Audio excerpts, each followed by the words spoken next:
Okay, so you want to own a medieval tavern. You picture a timber hall glowing after dark, a fire in the hearth, travelers crowding the benches while silver pennies keep landing in your hand. Then you open one surviving travel account. 7 mounted travelers stop at an inn. They pay 2 pence for beds and 10 pence for horse feed. The horses spend 5 times more than the men do on sleeping. That is the part the romantic version leaves out. Someone has to buy the hay, replace the missing linen, cover the spoiled drink, pay the servants, and find the rent when the road goes quiet. We're going behind the counter and into the accounts. We'll open a large English roadside inn around 1450, follow the coins in and out, and see whether the owner could become rich. First, the name is slightly wrong. We call it a tavern because that is the word that survived. In late medieval England, the business you are imagining, with a hall, kitchens, guest rooms, stables, fodder, storage, and overnight accommodation, was more properly an inn. An alehouse could be a room in someone's home. A tavern, in the narrower medieval sense, leaned more toward wine. Your place is bigger: a hotel, restaurant, stable yard, warehouse, meeting house, and credit desk around one courtyard. A useful model is the Angel Inn at Andover. Winchester College began building it in the middle of the 15th century, and an unusually good paper trail survives: contracts, spending records, an inventory, rents, parts of the structure, and the names of several operators. Walk through the gateway and the scale becomes obvious. The hall is about 30 feet by 20. A cart can pass through the entrance into a central yard. Stable ranges run along the sides with guest chambers above them. Behind the public rooms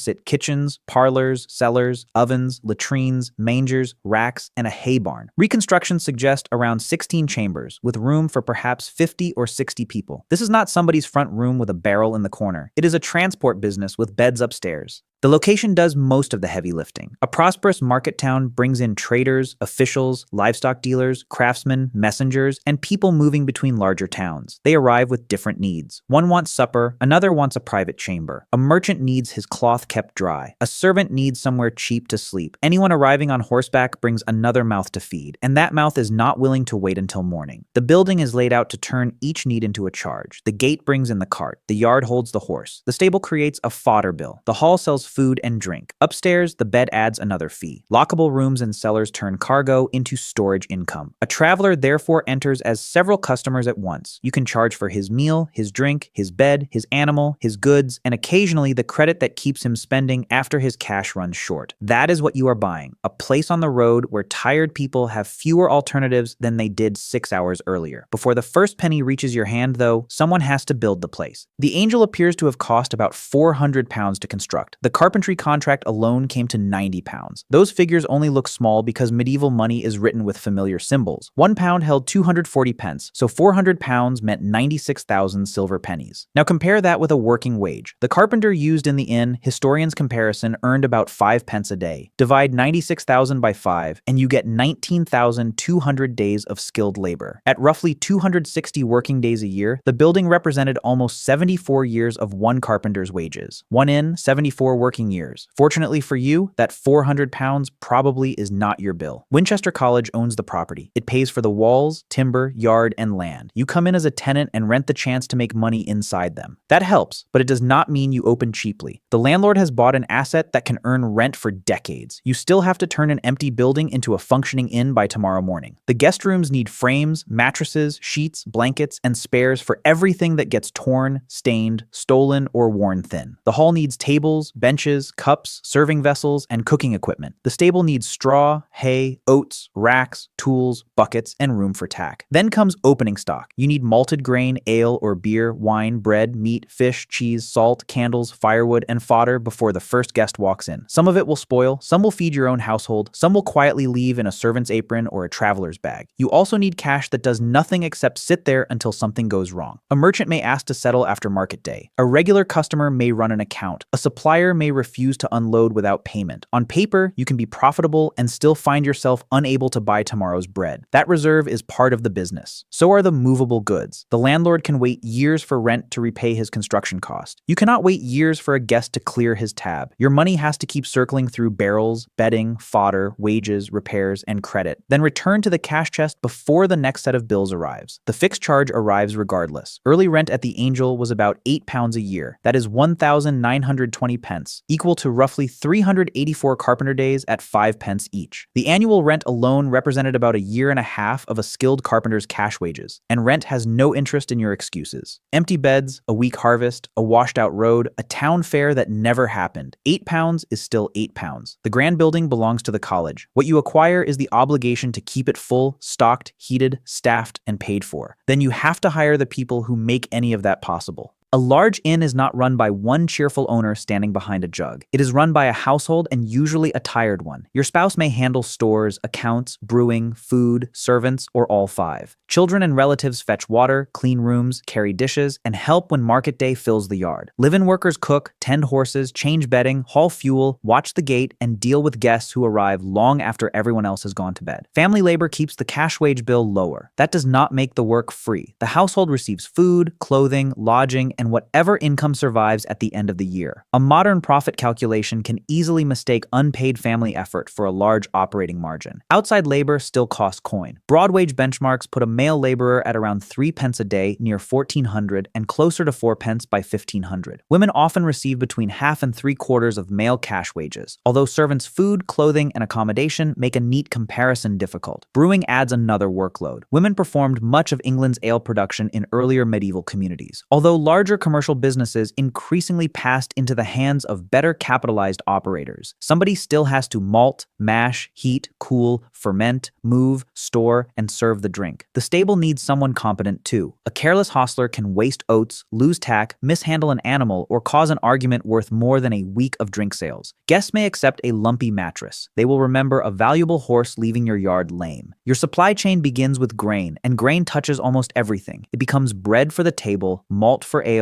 or beer, oats for horses, and part of the cost of meat and livestock. A poor harvest therefore hits several lines at the same time. Bread costs more, drink costs more, fodder costs more, meat often follows. Fuel is another constant drain. The kitchen, brewhouse, hot water, hall, and winter rooms consume wood every day. Candles extend trading after dark, but they sit beside timber walls and dry straw. Linen wears thin. Barrels leak. Roofs and floorboards need repair. Drink is perishable inventory, which is a polite way of saying that your money can turn sour in the cellar. Traditional unhopped ale does not keep especially well. Hopped beer became more common in England during the later 15th century and lasted longer, but it brought different suppliers and did not remove the risk of waste. Buy too much and you pour profit away. Buy too little and the busiest night of the month ends with customers walking elsewhere. Wine is harder to control. Shipping, war, customs, quality, and merchant markups all affect the price before a jug reaches your table. Then come the small losses: skimmed oats, broken cups, missing sheets, and customers who leave at dawn without paying. None is fatal alone. Together, they wear down the margin. By this point, you have fixed rent, a labor-heavy household, perishable stock, volatile grain prices, expensive fuel, fragile equipment, and guests who occasionally leave with pieces of the business. It sounds dreadful. The reason people still wanted to run inns is that the revenue was much broader than the sign over the door suggested. A lay is the obvious sale. It is also the easiest one to overestimate. Most guests will buy a drink, but drink faces local competition, depends on grain, spoils, requires labor and vessels, and sits under public regulation. The jug gets all the attention because everyone can see it. The better business is scattered across the rest of the customer's stay. Start with food. Bread, meat, fish, cheese, potage, and simple cooked meals turn stored provisions into repeated charges. A mounted party may include servants as well as masters, so one purse can pay for several mouths. Then there are the beds. A chamber can be sold again the next night. Several travelers may share a room and sometimes a bed. Once you own the frames and bedding and have somebody to clean them, an extra sleeper brings in money without requiring another wing on the building. But the more revealing income sits in the yard. A surviving expense account from 1331 gives us a useful clue. It is not an Angel Inn price list, and it comes from an earlier period, so treat it as an order of magnitude comparison. 7 mounted travelers paid 4 pence for bread, 2 for beer, 1 1/4 for wine, 5 1/2 for meat, and smaller amounts for potage, candles, and fuel. Their beds cost 2 pence. Their horse fodder cost 10. The animals' food came close to the combined cost of the party's beer, wine, meat, and beds. It was 5 times the lodging charge on its own. From your side of the gate, that makes sense. 7 riders bring 7 animals. Each horse needs stable space, straw, hay, oats, water, and attention. You can buy fodder in bulk, keep it in the barn, and sell it in smaller portions to people whose horses cannot skip dinner because the price feels high. The stable is a second dining room. Its customers are bigger, less flexible, and very unlikely to order nothing. Now carry that across every market day. 2 men may share a cheap chamber upstairs, while 2 horses eat a larger bill below them. A wealthy rider who barely touches the ale can still be one of your best best customers because his animal keeps a dependable appetite. Cargo creates another income stream. Merchants need a gated yard, dry storage, cellar space, or a room where goods can be watched. Cloth has to stay out of the rain. Packs must be unloaded. Samples need somewhere to be shown. You already own the space and the gate, so security becomes something you can sell. Once merchants and goods gather in the same building, trade follows. Innkeepers appear in records buying stock for resale, selling oats and horse bread, dealing in cloth, keeping livestock, and leasing land. The traffic passing through the property gives you a chance to hear about shortages, surplus stock, debtors, buyers, prices, and opportunities before much of the town does. A fish seller has surplus stock. A cloth merchant needs a local buyer. A farmer knows where oats are cheap. You stand in the middle of those conversations, feeding everyone involved. The inn also gives people a reliable meeting place. Strangers can inspect goods, negotiate over a meal, and return on the next market day. You provide the table, privacy, warmth, and a trusted address. Credit makes the relationship last beyond one visit. Some guests pay immediately. Others run an account. Letting a good customer settle later can keep him loyal and increase what he spends, especially when his own money will arrive only after market day. There is no tidy deposit account behind the bar, but you do become a local credit node. You know the customer's face, trade, goods, and likelihood of returning. That lets you take risks a stranger cannot. Sometimes those risks pay. Later, some of them will hurt. Stack the income properly and the business looks very different. Drink starts the bill. Food makes it larger. Beds earn from the night. Horses earn from the yard. Storage captures the cargo. Trade captures the information moving through the building. Credit keeps the customer tied to you after he has left. A single traveler can generate half a dozen separate charges without buying very much ale at all. For a strong year reconstruction, assume around 15 travelers a day over 300 trading days, plus local business. That gives roughly £88 in annual revenue. £88 equals 21,120 pence. At 5 pence per carpenter day, the gross intake is worth more than 16 years of skilled day wages passing through one property in 12 months. Of course, most of that money does not stay with you. Gross revenue never does. But the scale explains why a successful innkeeper could use one busy yard as the base for a much larger fortune. The ale brings people through the gate. Their other needs are what make the property valuable. The insider mechanism, 1350 to 1625. The Angel contains two businesses, depending on which side of the lease you occupy. College owns the property. It spends about £400 building the complex and initially receives around £8 a year in rent. That works out to a gross yield of roughly 2%, with a simple payback near 50 years before repairs, vacancies, or unpaid rent. At £10 a year, the gross yield reaches only 2.5%. The simple payback still approaches 40 years. The college is playing a slow game. It puts a large amount of capital into land and buildings, then waits decades for the rent roll to repay it. The tenant handles most of the daily volatility. You play the faster, more dangerous game. You avoid the £400 construction cost, but you provide the furniture, stock, labor, household effort, and working cash. You owe the fixed rent. In return, you keep the operating upside. It is a recognizable arrangement even now. The institution owns the property, and the operator takes the sleepless nights. The landlord's stability can be misleading. Rent written into a lease and rent collected were not always the same. Arrears, remission, repair disputes, and weak tenants could stretch the payback further. Regulation limits what you can charge captive travelers. The assize of bread and ale linked price, quantity, and quality to grain conditions. Local allatasters inspected drink and brought offenders before the courts. Frequent fines do not show that nobody cared. They show that enforcement was routine. Rules for hostelers also addressed excessive charges for provisions, including horse feed. That is a revealing detail. Authorities worried about fodder prices because mounted travelers had poor bargaining power. A horse cannot decide to eat in the next town tomorrow. The same problem appears in legal responsibility. By the later Middle Ages, English law had developed a distinct doctrine around innkeepers and property lost under their roof. You offer shelter and custody. When goods disappear, the guest may expect you to answer for them. Each revenue line comes with a matching headache. Beds mean cleaning and theft. Horses bring animal liability. Storage makes you responsible for cargo. Credit creates bad debt. Drink brings inspections, fines, and arguments over measure and quality. Reputation is therefore part of the balance sheet, even though nobody writes a clean price beside it. Merchants return to the inn where their goods stay secure. Their accounts are remembered, their horses are handled properly, and private business remains private. Lose that trust and the building does not vanish. The good customers do. A capable operator survives by keeping records, watching servants, knowing customers, controlling stock, and spreading income across several lines. For a while, the business can look unusually durable. Then the traffic drops. Traffic is your oxygen. Rent keeps breathing without it. When the road is busy, fixed costs look manageable manageable because many customers share them. When travel slows, the same costs sit on fewer transactions. The roof still leaks, the household still eats, servants still need support, fuel still burns, quarter day still arrives. A bad harvest attacks from both sides. Grain, bread, ale, beer, oats, and livestock products all become more expensive while ordinary customers have less money to spend. Your costs rise as the market weakens. Even a full stable may not save the margin if every measure of oats costs far more and local officials resist sharp price increases. Seasonality creates them on a smaller scale. Market days can fill the yard. The quiet weeks leave the same rooms, workers, and stores underused. Profit depends on the busy periods being strong enough to carry the empty ones. Fire is the bluntest danger. Your business is made from timber, open flames, candles, ovens, dry straw, hay, barrels, crowded rooms, and strangers who fall asleep exhausted. There is no modern insurer arriving a week later with enough money to rebuild. Andover had already learned that lesson. A major fire in 1434 left several town rents uncollectible and led to substantial tax relief. When Winchester College invested in the Angel soon afterward, the risk would not have felt theoretical. A profitable property can stop earning because the town around it has burned. The rent records show a quieter failure too. One operator, Robert Cuss, built up arrears. £7 and 10 shillings remained unpaid years after his lease. That was nearly a full year of the Angel's early rent. Another tenant, John Waterman, faced a nominal rent of £10 that proved too high. The landlord eventually had to remit part of it. There is no dramatic collapse in those entries. No smashed barrel, no midnight escape. The promised number never arrives. That is often how ruin appears in an archive. The lease says £10. The account records less. The missing amount is where the bad year lives. Credit can accelerate the slide. During a good season, tabs help you sell more. During a bad one, they turn into money you cannot collect. The merchant who owes you may be dealing with unsold stock, dead animals, or his own failed harvest. Suppliers see the danger and shorten their terms. Customers still owe you from last month, while the people bringing grain, wine, and fodder now want cash at the gate. That gap can kill a business that looks profitable on paper. You may sell assets to keep going, empty a barrel, sell livestock, pledge household goods. It buys time, but leaves you weaker when trade returns. The next busy week arrives, and you have less stock, fewer betting, and no cash to take advantage of it. The basic problem is simple. Revenue moves with traffic. A large part of your cost base does not. You cannot return half the roof when half the guests disappear. You cannot stop feeding the household for a month. Spoiled provisions will not sell themselves back to the merchant at full price. Owning the inn is therefore a wager on movement. Travelers must keep coming. Horses must keep eating. Customers must settle their accounts before your own creditors lose patience. The annual numbers make that wager much easier to see. No complete annual operating statement survives for the Angel. The figures that follow are a reconstruction, not a lost medieval spreadsheet discovered in a chest. The model combines the documented rent, the historical traveler spending basket, 15th century wage benchmarks, and stated assumptions about traffic and costs. In a strong year, you average 15 travelers a day across 300 trading days. Spending by those travelers brings in roughly £73. Local drink, food, meetings, and trade add around 15 more. Total revenue reaches about £88. Now the money starts leaving. Provisions and fodder take roughly £38. Rent takes $8. Hired labor takes $11. Fuel, repairs, and linen remove another $8. Spoilage, fines, and bad debt cost about $3. You finish with a cash surplus near £20. That is an excellent year. £20 equals 4,800 pence. Against ordinary cash wages, it represents roughly 4 or 5 years of a laborer's income produced in one operating season. It is also 2.5 times the early annual rent on the Angel. With that surplus, you can buy stock in larger quantities, survive slow-paying customers, fix problems early, or move money into livestock and trade. Cash wins better terms, and better terms help you pull away from competitors living week to week. But £20 is not a modern net profit figure. It does not pay a full market wage to you, your spouse, or the relatives who work the inn. It ignores financing costs and exceptional disasters. Part of the surplus is compensation for an entire household's labor. An ordinary year is less exciting. At 10 travelers a day with business, revenue falls to about £59. After provisions, rent, hired help, fuel, repairs, linen, spoilage, fines, and bad debt, perhaps £7 remains. £7 still matters. It can build inventory, support lending, buy livestock, or improve your position in the town. But it is not a thick cushion. A serious roof repair, a wave of bad debts, or an expensive grain season can consume most of it. Then cut traffic to 5 travelers a day and shorten the trading year. Revenue drops toward £25. Costs decline much more slowly. Rent remains $8. You cannot dismiss every worker. The building still needs fuel and repairs. Spoilage and bad debt may get worse rather than better. The result is a cash loss of around £13. One bad year can erase much of a good one. one. A fall of roughly 2/3 in traveler traffic turns a highly attractive operation into a business borrowing to keep the doors open. So who gets rich? Usually it is not the innkeeper with the finest ale. The strongest operators use the inn to acquire other assets. Richard Kingsmill, an innkeeper at Basingstoke, shows the pattern. He sold horse bread and oats, dealt in cloth, owned at least 200 sheep, and leased a manor. He later became town bailiff, received the town's highest goods assessment in 1481, served as a justice of the peace, and entered Parliament. He did not become powerful by pouring more drinks than everyone else. The inn gave him traffic, customers, information, and deal flow. He turned those advantages into cloth, livestock, land, and office. That is the route to wealth. Secure a busy location, keep the rent survivable, control the stable and fodder supply, and lend only to people likely to repay. Then move the surplus into assets that do not depend on tomorrow night's occupancy. Could you become rich owning a medieval inn? Yes, but the inn is only the starting point. Run it as a drinking room and you may earn a living. Run it as a transport, storage, trading, and credit business, and it can open the door to a fortune. Misjudge rent, traffic, grain, labor, or debt, and your name may survive as a line in the landlord's arrears account. The medieval inn earned money from everything the road had made difficult. A traveler needed supper, warmth, light, a bed, fodder, security, storage, service, and sometimes a little trust until his next payment arrived. By the time he reached your gate, shopping around had become expensive in time, effort, and risk. The landlord owned the timber and land. You carried the operating risk. Your profit sat in the space between the fixed rent and the dozens of small charges you could collect from every person, animal, and bundle of goods entering the yard. On a busy road in a good year, that space could lift an innkeeper into livestock, property, public office, and influence. In a weak year, it filled with spoiled grain, unpaid tabs, empty rooms, and rent that still came due. You thought you were opening a pub. What you were really opening was a market built around distance, a place that charged for the problems created by travel, cargo, animals, and nightfall. The ale got the traveler through the door. The road paid the rent,